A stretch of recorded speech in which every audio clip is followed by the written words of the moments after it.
Okay, there, readers. So we left the medium in the cave. He was rethinking life, restructuring things, sent them on their way. So now we're at chapter 12. We're with Mrs. Witch. Mrs. Witch is the leader and most powerful of the three celestial beings, aiding Meg on her journey. But no power is infinite, and even Mrs. Witch has boundaries she cannot cross. She was fading, unable to hold on any longer. The darkness was too suffocating. There was no light, and without light, she and Mrs. Who and Mrs. Whatsit could not last. They weren't supposed to be there. Not like this. Well, no matter. They were there now, and they'd have to make the best of it. Drawing herself up, she stared hard at Meg, Calvin, and Charles Wallace. The three warriors were so young. And now they'd be on their own, up against the purest evil in the universe. Stay, got to get my British. Stay together, she told them. The it was very powerful and manipulative. Together, they might have a chance. But if the it could divide them, it would overwhelm them one by one. Meg bit her lips, so worried, so guilt-ridden. She had been the one to wrench control of her last Tesser away from Mrs. Witch. Her burning desire to save her father sweeping them all up, barreling through the field around Kamazoots. Each time I'm telling you, I have to decode it. Kamazoots. Mrs. Witch could not penetrate, and dumping them all on the surface. This hadn't been the plan. Meg had not intended to do this, but now she was beginning to see how much danger they were in.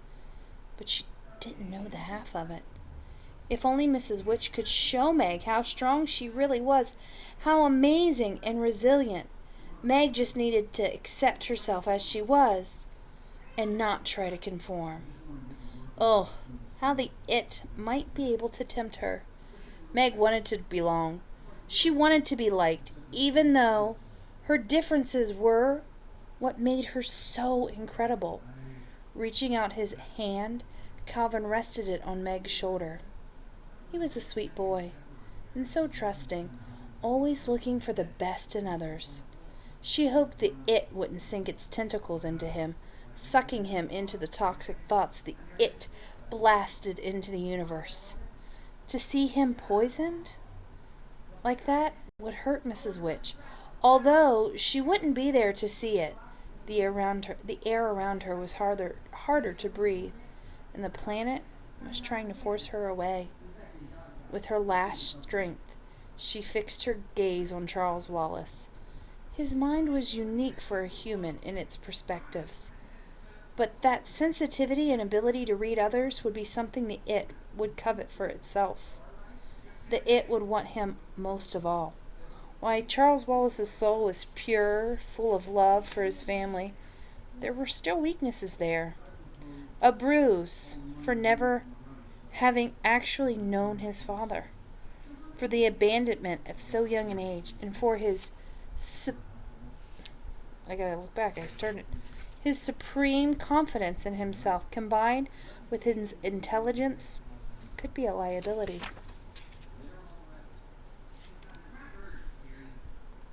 He'd believe that he was smart enough to outwit the it and withstand its assault on his mind. He might even allow the it to come inside on purpose and try to see what lay at its core. Only there was nothing there but a warped evil that could never be redeemed.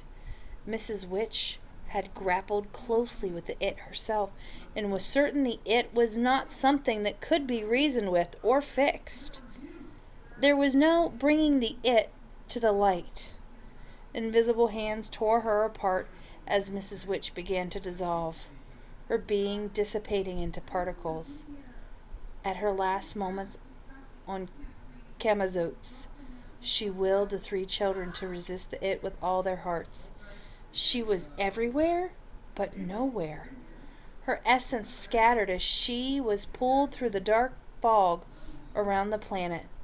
Smoke clogged her vision, smoldering her senses. Then she was out in space.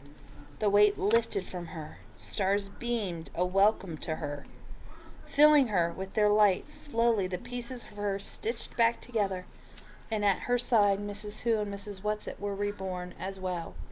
They were all jittery, shaken by their time in the place, absent of light and hope. "Will they be okay?" Mrs. Whatsit asked anxiously, her spirit twisting and turning. "It was worse there than I had imagined. So dark and dismal, and the taste in the air. Ugh! I'm not sure I'll ever get rid of it. They're so young and inexperienced. What if the it takes them too? What if we made it worse by bringing them into this?" Light shone from Mrs. Witch, the gentle beams caressing her companions in reassurance. We must have faith in them. Experience and years are not everything. Oh, I should probably be doing this still in my British. They will have a will to win, and the bonds of love between them are strong. They have given them everything. We have given them everything we can, and although this is not what we intended, remember that the light will always find a way. People are like stained glass windows, Mrs. Who spoke up. They sparkle and shine when the sun is out, and when the darkness sets in, their true beauty is revealed only if there is light from within. Those three have a great light within. I believe that they will face that dark and prevail, Mrs. Witch agreed. Mrs. Whatsit's spirit twitched.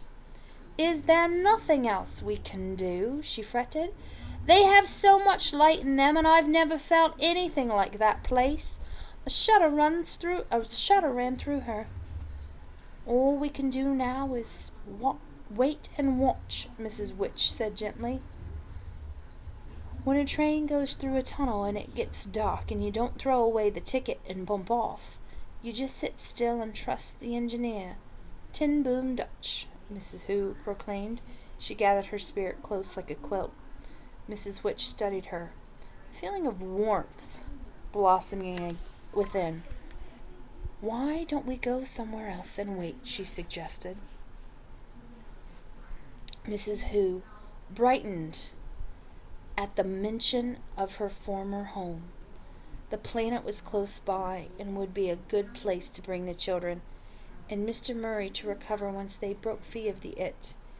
"Yes," Mrs. Whatsit squealed. "What a brilliant idea.